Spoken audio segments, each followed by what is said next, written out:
అట్లా రెండు దివ్యాస్త్రాలు ఉత్తర గర్భంలో చేరి కొట్టుకుంటున్నాయి. రక్షించాలని పరమాత్మ సంకల్పించాడు. కుంతీదేవి, నాయన నువ్వెప్పుడూ నన్ను వరాలు కోరుకో కోరుకో అంటున్నావు, మా వంశాన్ని నిలబట్టు అంది. అంటే ఆ రోజుల్లో ఇంటి కోడడు కదండి పాపం. అప్పుడు కృష్ణ పరమాత్మ ఆ పుట్టిన బిడ్డవాడు ఉలకడు పలకడు, బతికున్నాడో తెలియదు పోయాడో తెలియదు. కృష్ణ పరమాత్మ ఇది చాలా జాగ్రత్తగా వినాలి. తన మీద తను ఒట్టు పెట్టుకున్నాడండి రెండు విషయాల్లో. నా మీద 2 కంప్లైంట్స్ ఉన్నాయి. నేను 16,000 మంది గోపికలతో రాసక్రీడలు ఆడానని. రెండవ కంప్లైంట్, నేను ఎప్పుడు నిజం చెప్తున్నానో అబద్ధం చెప్తున్నానో తెలియకుండా దొరకకుండా మాట్లాడతాను లౌకికంగా. అందుకేనేమో త్యాగరాజస్వామి వారు సమయానికి తగు మాటలు ఆడనే అన్నారు పంచరత్న కీర్తనలో. సో నేను అట్లాంటి వాడిని అంటారు. అవి కనుక నిజమైతే నా తల మీద ఒట్టేసుకుంటున్నాను, నా తల పగిలిపోతుంది. అవి 2 అబద్ధం అయితే పిల్లవాడు బతుకుతాడు అంటే తన మీద తను ఒట్టేసుకున్నాడండి.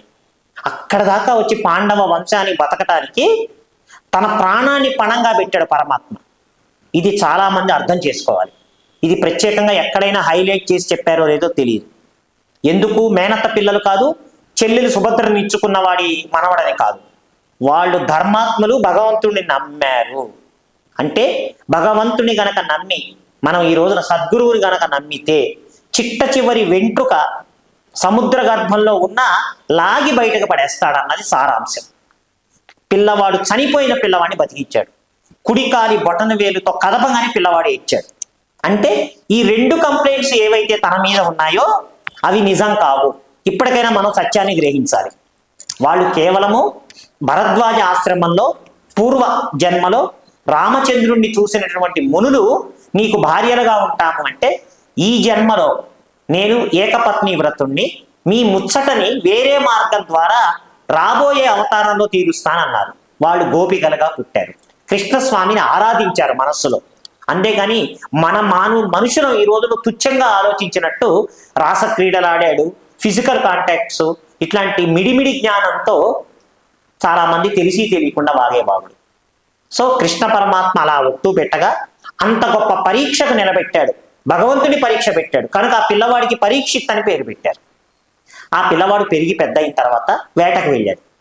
వేటకు వెళ్ళిన తర్వాత అక్కడ దాహం వేస్తే శమీకుడు అనే మహర్షి తపస్సు చేసుకుంటుంటే నాకు నీళ్ళు ఇమ్మని అడిగాడు. కానీ ఆయన ధ్యానంలో తపస్సులో ఉన్నాడు, చూడలేదు, మహారాజును చూడలేదు. ఇక్కడ ఈగో ప్రాబ్లం వచ్చింది. ఈ దేశానికి రాజును నేను, ఆఫ్టర్ ఆల్ ఒక మహర్షి నన్ను లెక్క చేయడా, కోపం వచ్చి చచ్చిపోయిన పావుని ఆయన మెళ్ళకు వేసి వెళ్ళిపోయాడు రాజ్యానికి. ఈ విషయాన్ని అదే సమయంలో కౌశికీ నదిలో సంధ్యావందనం చేసుకుంటున్నటువంటి శమీకుడి కొడుకు శృంగికి చెప్పారు, మిగతా పడిపోయి ఎవరో మహారాజు వచ్చి చచ్చిపోయిన పావుని మెళ్ళో వేశారు అని. వెంటనే పిల్లవాడు వచ్చాడు, కుర్రవాడు 18 ఏళ్లవాడు, లేత వయసు వాడు. కోపం వచ్చింది. ఎవడైనా కానీ నా తండ్రిని ఇలా అవమానించాడు కాబట్టి వారం రోజుల్లో తక్షకుడి చేతిలో కాటు వేయబడి చచ్చిపోతాడని చెప్పించాడు. ఎందుకు తక్షకుడు పేరే తీశాడు? ఈ శృంగికి తక్షకుడికి స్నేహం ఉన్నది. తక్షకుడు అగ్ని ప్రమాదంలో చిక్కుకుంటే శృంగి రక్షించాడు. ఇదో రహస్యం ఉన్నది. అలా వెంటనే తక్షకుడు వారం రోజుల్లో పరీక్షిత్తుని కాటేస్తాను నా స్నేహితుడి శాపానికి మాట కోసం. అయితే ఇవి రాజ్యం అంతా చాటించారు, ఎవరైనా మహారాజును రక్షిస్తే అర్ధరాజ్యం ఇస్తాము అని. అప్పుడు కౌండిన్యుడు అనే బ్రాహ్మణుడికి బ్రహ్మదేవుడు ఇచ్చిన వరం ఒకటి ఉన్నది. ఎటువంటి విషయాన్నైనా తీసేయగల మంత్రసిద్ధి ఉన్నది. వాడు బయలుదేరి వచ్చాడు. ఈ లోపల పరీక్షిత్తుని రక్షించడానికి తక్షకుడు పాతాళ లోకం నుంచి నాగలోకం నుంచి వస్తున్నాడు. వీళ్ళిద్దరు మధ్యలో కలుసుకున్నారు. చూడండి దైవలీల ఎలా ఉంటుందో. నువ్వెవరు అంటే నువ్వెవరు? అప్పుడు అడిగాడు, మానవ రూపంలో ఉన్నాడు తక్షకుడు. ఓ బ్రాహ్మణుడా నువ్వెవరు అంటే, ఇలా మహారాజు గారు వస్తున్నారు, మహారాజు గారిని రక్షించడానికి ఎవడో తక్షకుడు వస్తాట, కాటేయడానికి నేను రక్షిస్తానన్నాడు. ఒక్క నవ్వు నవ్వాడు తక్షకుడు.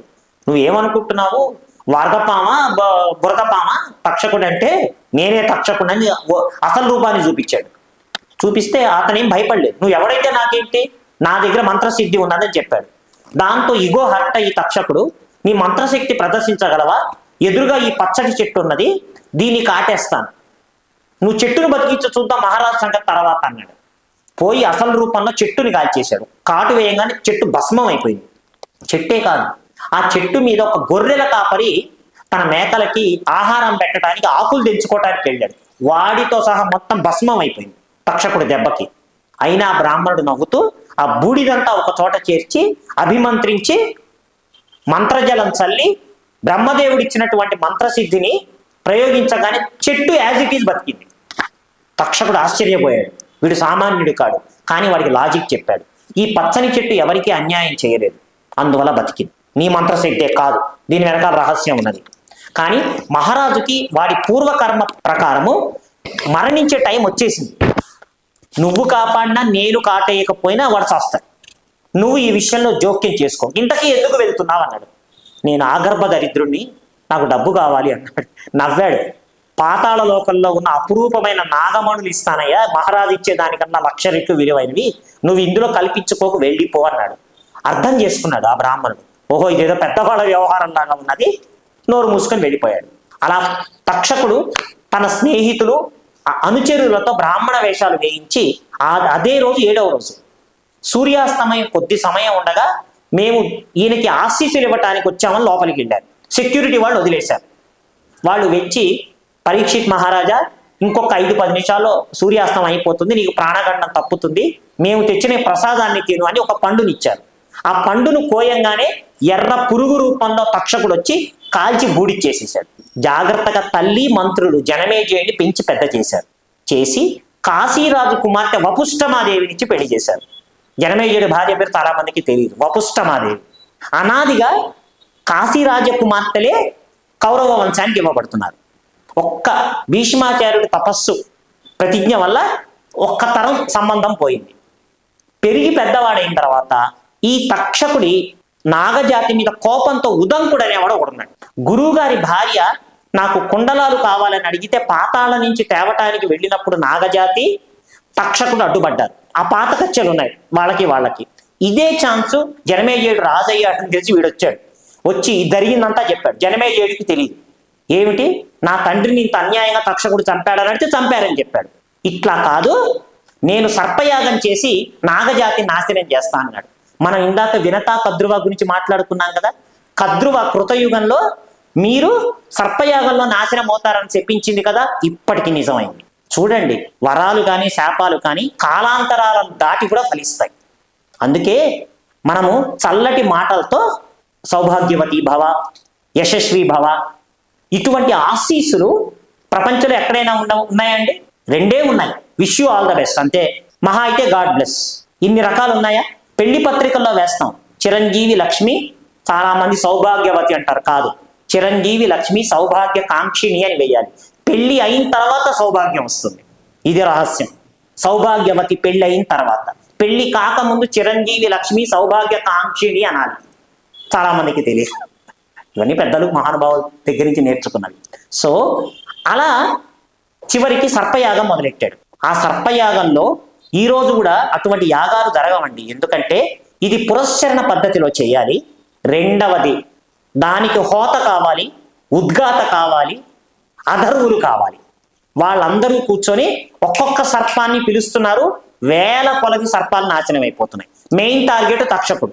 ఈ తక్షకుడు భయపడి ఏం చేశాడు, ఇంద్రుడి దగ్గరికి పరిగెత్తాడు. నన్ను మా ఫ్యామిలీని వేసేసేటట్టున్నారంటే విలన్ చివరికి పోతాడు ఎవడో ఒకటి దగ్గరికి, డెల్లోకి. ఇంద్రుడి దగ్గరికి వెళ్ళాడు. ఇంద్రుడు అన్నాడు, అంటే ఒకటి గుర్తుపెట్టుకోండి, ఇంద్రుడు ఒక వ్యక్తి కాదు, కొన్ని దివ్య సంవత్సరాలైనా రొటేట్ అవుతుంటారు, పదవి మాత్రమే.